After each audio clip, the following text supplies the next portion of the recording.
Of course, right now here in Canada, we don't have any active EV production plant. None of the major manufacturers actually has a plant.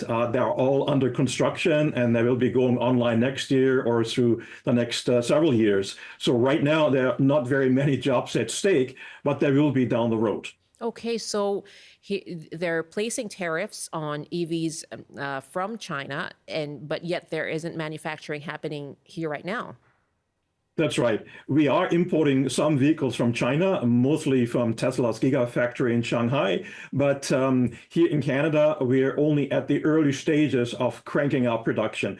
Most of the announcements have been from the car manufacturers for retooling existing plants. Some of this actually is still getting slow tracked simply because the demand isn't quite there.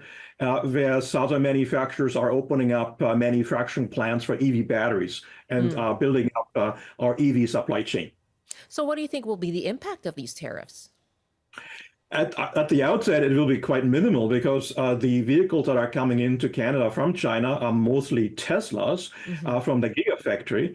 And Tesla may be able to actually redirect output from plants in the United States, in California and Texas to meet the demand here in Canada, which is relatively small compared to the demand in the United States. So the reshuffling of production will take place, and they will be sending some of the output from their Chinese plant somewhere else. So at the outset, I do not expect to be much of a noticeable impact on Canadian consumers, simply because a major manufacturer that's impacted will be able to readjust their production.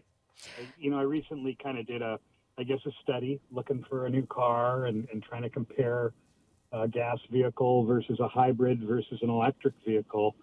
And I've found that electric vehicles are, at least right now, pretty questionable because they carry a high price tag, and it's questionable on their reliability. There's not enough history, and it's also questionable on the the return on your investment. As far as, do I spend?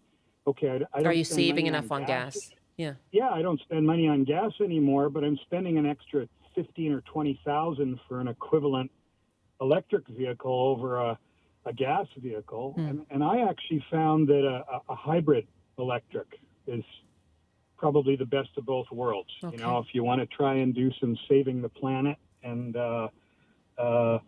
affordability in gas, to me right now, a hybrid is really the way to go over an